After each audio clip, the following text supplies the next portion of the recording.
الله الله ربنا الله الله الله حسبنا الله نحمد الله نشكر الله ذلك فضل من الله يا جنود الذاكرين يا شهود الحاضرين أكثروا ذكرا مبينا لدليل الطالبين.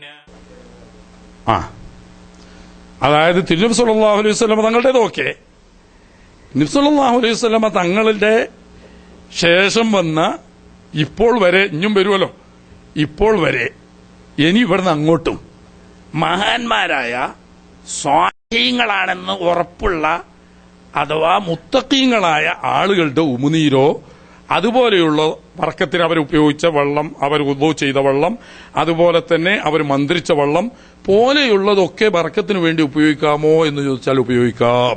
എന്തുകൊണ്ടെന്ന് ചോദിച്ചാൽ തഖ്വയായിരിക്കണം അടിസ്ഥാനം എന്ന് മാത്രമേ അതിനുള്ളൂ. അഥവാ അല്ലാഹു സുബ്ഹാനഹു വ തആലാക്ക് വഴിപ്പെട്ട് ജീവിക്കുന്ന യഥാർത്ഥ മുഅ്മിനീങ്ങളായ അലാ ഇന്ന ഔലിയാ അല്ലാഹി ലാ ഖൗഫുൻ അലൈഹിം വലാ ഹും യഹ്സനൂൻ അല്ലദീന ആമനൂ വകാനൂ യത്തഖൂൻ. ഇതാണ് ഔലിയാക്കന്മാരുടെ വിവക്ഷ ഖുർആൻ പറഞ്ഞത്. യഥാർത്ഥ വിശ്വാസവും തഖ്വയും ഉള്ള മുത്തഖീങ്ങളാണ് അല്ലാഹുവിന്റെ ഔലിയാക്കന്മാർ. ഇങ്ങനെയുള്ള ഈമാനും തഖ്വയുമുള്ള ആളുകൾ അവർ ദിക്ർ ചൊല്ലിക്കൊണ്ടോ അതല്ലെങ്കിൽ അവർ ദുആ ചെയ്തുകൊണ്ടോ അവർ ഖുർആൻ പാരായണം ചെയ്തുകൊണ്ടോ ഉപയോഗിക്കുന്ന ആ ഉമിനീർ അതല്ലെങ്കിൽ അവരുടെ ശരീരത്തിലുമായി ബന്ധപ്പെട്ട മറ്റു വസ്തുക്കൾ, ഉദാഹരണം അവർ ധരിച്ച വസ്ത്രം, അല്ലെങ്കിൽ അവർ നിസ്കരിക്കുന്ന സമയത്ത് വിരിച്ച വിരിപ്പ്, അല്ലെങ്കിൽ അവർ ഉറങ്ങുന്ന സമയത്ത് കിടന്നിരുന്ന വിരിപ്പ് തുടങ്ങി അവരുമായി ബന്ധപ്പെട്ട വസ്തുക്കൾ അതിനും ബറക്കത്തുണ്ട്. എന്തുകൊണ്ട്? മുത്തഖീങ്ങളാണ് എന്നതുകൊണ്ട്. തിരുനബി സല്ലല്ലാഹു അലൈഹി വസല്ലം തങ്ങളോടുള്ള പിൻപറ്റൽ പൂർണ്ണമായത് കൊണ്ടാണല്ലോ ഒരാളെ സംബന്ധിച്ച് മുത്തഖി എന്ന് പറയുന്നത്. അല്ലെങ്കിൽ മുത്തഖി എന്ന് പറയില്ല. എത്ര കണ്ട് തിരുനബി സല്ലല്ലാഹു അലൈഹി വസല്ലം തങ്ങളോട് വിശ്വാസത്തിലും കർമ്മത്തിലും പിന്തുടരുകയും പിൻപറ്റുകയും വിശ്വസിക്കുകയും ചെയ്യുന്നോ അതിനനുസരിച്ചാണ് ഒരാൾ മുത്തഖിയാകുന്നത്. അങ്ങനത്തെ ഒരാളെ സംബന്ധിച്ച് അവരുടെ ഉമിനീരാവട്ടെ, അവരുടെ വിയർപ്പാവട്ടെ, അവർ ധരിച്ച വസ്ത്രമാവട്ടെ, അവർ ഉപയോഗിക്കുന്ന വസ്തുക്കളാവട്ടെ, അതിനൊക്കെ ബർക്കത്തുണ്ട്. കാരണം എന്തുകൊണ്ട്? അവർ മുത്തഖീങ്ങളും മുഅ്മിനീങ്ങളും ആണ് എന്നതുകൊണ്ട്. അതൊന്നും വേണ്ട. ഒരു സാധാരണ മുഅ്മിനാണെങ്കിൽ പോലും ഖുർആൻ ഓതുന്ന സമയത്ത് ഈ ഖുർആന്റെ പദങ്ങൾ വന്ന അതുമായി ബന്ധപ്പെട്ട് കൂട്ടത്തിരുന്ന ശ്വാസോച്ഛ്വാസത്തിനും അതുപോലെ തന്നെ ആ ഖുർആൻ ഓതിയ ഉടനെയുള്ള ആ ഉമിനീരിനും പ്രത്യേകതയുണ്ട് എന്ന് ആധുനിക ശാസ്ത്രം ഇന്ന് തെളിയിച്ചു കഴിഞ്ഞിരിക്കുന്നു.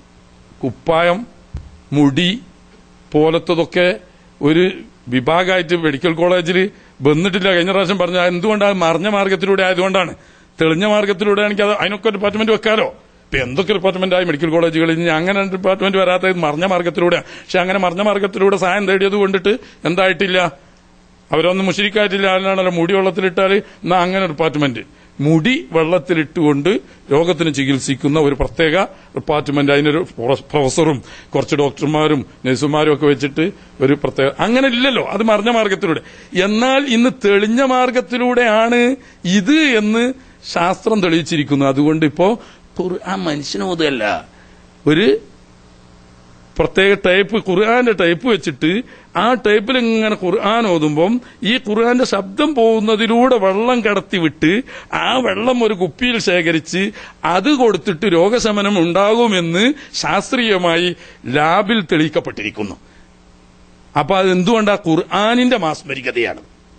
ഈ ഖുർആൻ അള്ളാഹുവിന് ദിക്ർ ചെല്ലുന്ന, അള്ളാഹുവിനോട് ദുആ ചെയ്യുന്ന, ഇബാദത്തിൽ മുഴുകുന്ന, തെറ്റുകൾ പറയാത്ത, അനാവശ്യങ്ങളിൽ ഇടപെടാത്ത ഒരു മുത്തഖിയായ മനുഷ്യൻ അവനാണ് ഔലിയ എന്നറിയുന്നത്. ഇങ്ങനെ ഒരു മുത്തഖിയായ മനുഷ്യൻ അവന്റെ ജീവിതം തന്നെ അള്ളാഹുവിന്റെ തഖ്വയും തിരുനബി സല്ലല്ലാഹു അലൈഹി വസല്ലം തങ്ങളുടെ ഇത്തിബാഉമാണ്. അതുകൊണ്ട് അദ്ദേഹവുമായി ബന്ധപ്പെട്ട എല്ലാത്തിനും ബർക്കത്തുണ്ടാവും.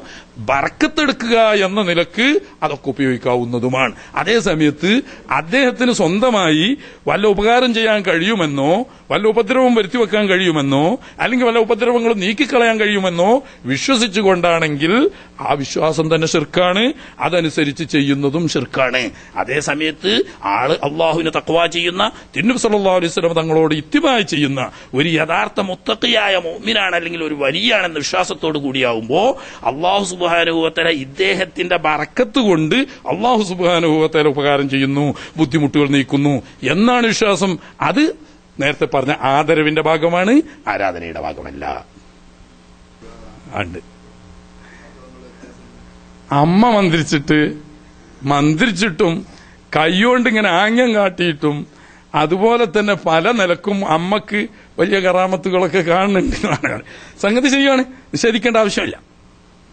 അല്ലാഹു സുബ്ഹാനഹു വ തആല അതല്ല, ഈ അമ്മ ചിലപ്പോൾ മരിച്ചവരെ ജീവിപ്പിച്ചാലും നിങ്ങൾ അത്ഭുതപ്പെടേണ്ടതില്ല. എന്തുകൊണ്ട്? തിരുനബി സല്ലല്ലാഹു അലൈഹി വസല്ലം തങ്ങൾ നേരത്തെ തന്നെ പറഞ്ഞിട്ടുണ്ട്, ദജ്ജാലൂന കദ്ദാബൂന യഅ്തൂനകും മിനൽ ഹദീസി ബിമാ ലം തസ്മഉ അൻതും വലാ ആബാഉകും. നിങ്ങൾക്ക് പല ദജ്ജാലുമാരും വരും, അവർ കള്ളവാദികളായിരിക്കും. മുമ്പൊന്നും നിങ്ങൾക്ക് കേൾവി പോലുമില്ലാത്ത പല വാദങ്ങളുമായി വരും. അങ്ങനത്തെവരെ നിങ്ങൾ സൂക്ഷിച്ചു കൊള്ളണം എന്ന് നബി സല്ലല്ലാഹു അലൈഹി വസല്ലം. ഇതിൽപ്പെട്ട അവസാനത്തെ ദജ്ജാലാണ് മസീഹ് ദജ്ജാൽ.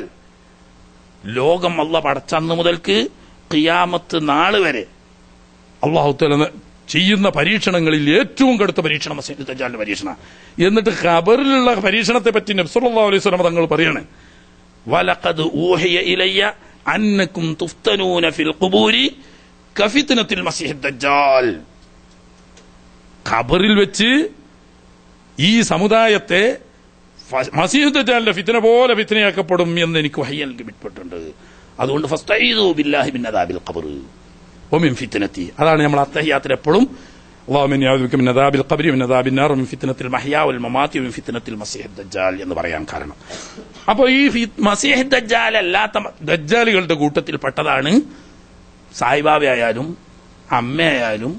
അവരൊക്കെ ദൈവമാണെന്നാണ് വാദിക്കുന്നത്.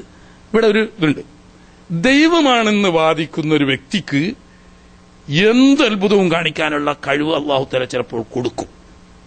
അത് മരിച്ചവരെ ജീവിപ്പിക്കാനും ജീവിച്ചിരിക്കുന്നവരെ മരിപ്പിക്കാനും ഭൂമിയിൽ നിന്നിട്ട് സസ്യങ്ങളെ ഉണ്ടാക്കാനും ആകാശത്തിൽ നിന്നിട്ട് മഴ വർഷിപ്പിക്കാനും ഉൾപ്പെടെയുള്ള കഴിവ് അല്ലാഹു തആല കൊടുക്കും. എന്തുകൊണ്ട്? അതിൽ രോഗം മാറല് മാത്രമല്ല, എത്ര വരെ ആവാം, മരിച്ചവരെ ജീവിപ്പിക്കലും ജീവനില്ലാത്തവർക്ക് ജീവൻ കൊടുക്കലും ഉൾപ്പെടെ ആവാം. എന്തുകൊണ്ടെന്ന് ചോദിച്ചാൽ അതിന് നബി സല്ലല്ലാഹു അലൈഹി വസല്ലം തങ്ങൾ പറഞ്ഞത് രണ്ട് കാരണമാണ് പറഞ്ഞത്. ഒന്നാമത്തേത്, അല്ലാഹു സുബ്ഹാനഹു വ തആലയെ ഭൂമി ലോകത്ത് വെച്ച് കാണുകയില്ല. നഗ്നനേത്രങ്ങളെ കൊണ്ടിട്ട് ഭൗതിക ലോകത്ത് വെച്ച് അള്ളാഹുവിനെ കാണാൻ കഴിയില്ല. ഒന്ന്, അല്ലാഹു സുബ്ഹാനഹു വ തആല സൃഷ്ടികളുമായി എല്ലാ നിലക്കും വ്യത്യാസപ്പെട്ടവനാണ്. ഈ രണ്ട് കാരണങ്ങൾ വെച്ചുകൊണ്ട് ഒരാൾക്കും കൺഫ്യൂഷൻ വരാൻ സാധ്യതയില്ല. അത്ഭുതങ്ങൾ കാണുന്നത് കൊണ്ടല്ല കൺഫ്യൂഷൻ ഉണ്ടാവേണ്ടത്. മറിച്ച് ഈസാ നബി അലൈഹി സ്വലാമും മറിയം ബീവിയും ദൈവമാണെന്ന് പറഞ്ഞവരോട് അള്ളാഹു പറഞ്ഞ മറുപടി കേട്ടിട്ടുണ്ടോ നിങ്ങൾ? അള്ളാഹു തആല എന്താ പറഞ്ഞത്?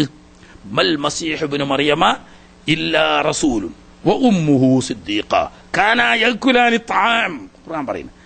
നിങ്ങൾ പറയും പോലെ യേശുവോ യേശുവിന്റെ മാതാവോ ദൈവമല്ല, ദൈവത്തിന്റെ മക്കളല്ല, ദൈവത്തിന്റെ കൂട്ടുകാരുമല്ല. എന്തുകൊണ്ട്? ഈസാ പ്രവാചകനാണ്, മാതാവ് സിദ്ദീഖത്താണ് എന്നിട്ട് പറയാ. അതുകൊണ്ട് എന്താ ഒരു അത്ഭുതം ഉണ്ടല്ലോ, പല അത്ഭുതങ്ങളും ഉണ്ടല്ലോ. അപ്പൊ ദൈവം ഇക്കൂടെ? അതല്ല നിങ്ങൾ ചിന്തിക്കേണ്ടത്. കാനാ യഅ്കുലാനി തആം. അതിന്റെ ശരിക്കുള്ള തഫ്സീർ എന്താണെന്നറിയോ? ഞാൻ മലയാളത്തിൽ പറയാം, നിങ്ങൾക്ക് വേണമെങ്കിൽ പിന്നെ കേട്ട് വെച്ചാൽ മതി. അതിന്റെ ശരിക്കുള്ള അവർ തിന്നുകയും തൂറുകയും ചെയ്യുന്നു എന്ന് ഖുർആനിൽ അത് പറഞ്ഞിട്ട് പറയാൻ പാടില്ല. ഖുർആന്റെ മാന്യമായ ഭാഷയാണത്. കാനാ യഅ്കുലാനി തആം എന്ന് പറഞ്ഞാൽ മതി. ഇതിന്റെ അർത്ഥം അത് അങ്ങനെ ഉണ്ടല്ലോ, അൺപാർലമെന്റേറിയനായ ചില വാക്കുകൾ ഉണ്ടാവും, അത് ചിലയിടത്ത് പറയാൻ പറ്റൂല. അത് മാന്യന്മാർക്ക് പറയാൻ പാടില്ല. അതേസമയത്ത് പുറത്തിറങ്ങിയാൽ അപ്പറഞ്ഞ പോലെ തന്നെ പറയും. അസംബ്ലിന്നോ പാർലമെന്റിന്നോ പറഞ്ഞാൽ ചോദ്യം ചെയ്യപ്പെടും. അത് മാന്യമല്ല എന്ന് പറഞ്ഞിട്ട് അത് ഖുർആൻ ഒരിക്കലും മാന്യമല്ലാത്ത പ്രയോഗം പ്രയോഗിക്കില്ല. ഇവിടെ കാനാ യഅ്കുലാനി തആം എന്ന് പറഞ്ഞാൽ വയുഖ്രിജാനി ഫുലാത്ത എന്നുകൂടി അതിന്റെ തഫ്സീർ പറയും. അവർ ഭക്ഷിക്കുകയും അതിന്റെ അവശിഷ്ടങ്ങൾ വിസർജിക്കുകയും ചെയ്യുന്നുണ്ട്. ഇത് ഇലാഹ് ആകാൻ പറ്റില്ല. അതായത് പരാശ്രയം ഉള്ളവരായതുകൊണ്ട് തന്നെ അവർക്കൊരിക്കലും ദിവ്യത്വം അവകാശപ്പെടാൻ പാടില്ല. ഇങ്ങനെയുള്ള ബാഹ്യമായ തെളിവുകളാണ് ഖുർആൻ ദിവ്യത്വവാദികളെ ഗണ്ണിക്കാൻ പറഞ്ഞത്. അത് മനസ്സിലാക്കിയാൽ മതി. അമ്മ നേരത്തിന് ഭക്ഷണം കഴിക്കുന്നുണ്ടോ? ഓ. മലമൂത്ര വിസർജനം ചെയ്യുന്നുണ്ടോ? ഓ, ദൈവമല്ല. ഇനി എന്ത് ആകാശത്ത് കൂടെ പറഞ്ഞാലും വേണ്ടില്ല. ഈ ആകാശം ഇങ്ങനെ പൊളിച്ചിട്ടിട്ട് പുതിയൊരു ആകാശം ഇങ്ങനെ പടച്ചാലും വേണ്ടില്ല. അതിന്റെ മേലെ എന്താ കണ്ട്? എന്തുകൊണ്ട്? ഭക്ഷണത്തിലേക്ക് ആശ്രയിക്കുന്നു, മലമൂത്ര വിസർജനത്തിലേക്ക് ആവശ്യമാവുന്നു. ആശ്രയവും ആവശ്യവുമുള്ളവൻ ദൈവമായിക്കൂടാ. ബാക്കിയൊന്നും വേണ്ട. ദജ്ജാലിനെ പരിചയപ്പെടുത്തിക്കൊണ്ട് തിരുനബി സല്ലല്ലാഹു അലൈഹി വസല്ലം തങ്ങൾ പറയാണ്, ഇന്നഹു അവറു വഇന്ന റബ്ബക്കും ലൈസ ബിഅവറ. സാധാരണ ഏറ്റവും ലോക്കൽ സാധാരണക്കാരന് മനസ്സിലാകാൻ വേണ്ടിയിട്ടാണ് പറഞ്ഞത്. അവന് അത്ഭുതം കാട്ടുന്നുണ്ട്. നിങ്ങളെന്താ വേണ്ടത്? നിങ്ങളുടെ റബ്ബ് ഒറ്റക്കണ്ണനല്ല, ഇവൻ ഒറ്റക്കണ്ണനാണ്. ബാക്കി എന്ത് പറഞ്ഞാലും ആളുകൾ കൺഫ്യൂഷനായി പോകും എന്നുള്ള ആൾക്കാർ. അപ്പോ അവർക്കുണ്ടാകുന്ന അത്ഭുതങ്ങളിൽ ആശ്ചര്യപ്പെടേണ്ടതില്ല. അത് ഇബ്തിലാ. ആരാണ് ഈമാനിൽ ഉറച്ചു നിൽക്കുന്നത്, ആർക്കാണ് ഈമാനിൽ ഇളക്കം പറ്റുന്നത് എന്ന് നോക്കാൻ വേണ്ടി അല്ലാഹു സുബ്ഹാനഹു വ തആല തരുന്ന പരീക്ഷണമാ.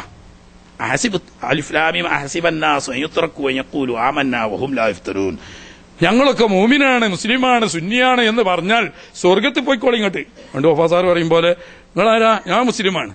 ഏതാ ജാതി? സുന്നി. ഏത് സുന്നിയാണ്? AP. പോയിക്കോളി സ്വർഗത്തിൽ കിടന്നോളി. നിങ്ങളാരാണ്? സുന്നി. നിങ്ങളാരാണ്? മുസ്ലിം. ഏതാ സുന്നി? IK. പോയിക്കോളി സ്വർഗത്തിൽ ഇങ്ങോട്ട്. ഇങ്ങനൊന്നും ആരും പറഞ്ഞുകാണ്ട് സ്വർഗത്തേക്ക് പോകാൻ വിടും നിങ്ങൾ ആരും വിചാരിക്കണ്ട. അതിന് തുറക്കുവാൻ ആമന്ന, ഞങ്ങളൊക്കെ മൂമിനായി എന്ന് പറഞ്ഞാൽ സ്വർഗത്തിൽ പോകാൻ ബാധ്യത തുറന്നു വരുന്ന ഒറ്റ കുട്ടിയും വിചാരിക്കണ്ട. അതിന് തുറക്കുവാൻ വഹും ലാ യുഫ്തനൂൻ. ഈ പറയുന്നത് ഉള്ളിൽ അടിയുറച്ച് വിശ്വസിക്കുന്നുണ്ടോ?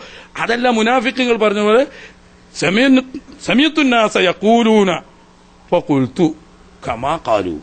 ആളുകളൊക്കെ എന്തോ പറയുന്നത് അതുപോലെ ഞാനും പറഞ്ഞു. ഇത്രയാണോ? അതല്ല, നിന്റെ ഉള്ളിന്റെ ഉള്ളിൽ ഉറച്ച വിശ്വാസമുണ്ടോ? ഇത് പരീക്ഷിച്ചിട്ട് ഉറപ്പുള്ളവർക്ക് മാത്രമേ അവിടെ പരവതാനി വിരിച്ച് സ്വാഗതം ചെയ്യപ്പെടുകയുള്ളൂ. അല്ലാത്തവരെ അവിടെ വാതിൽക്കൽ വെച്ച് തടയപ്പെടും. ഇതിനു വേണ്ടിയിട്ട് ഇവിടെ വെച്ചിട്ട് തന്നെ അള്ളാഹുവിനെ പരീക്ഷിക്കുക.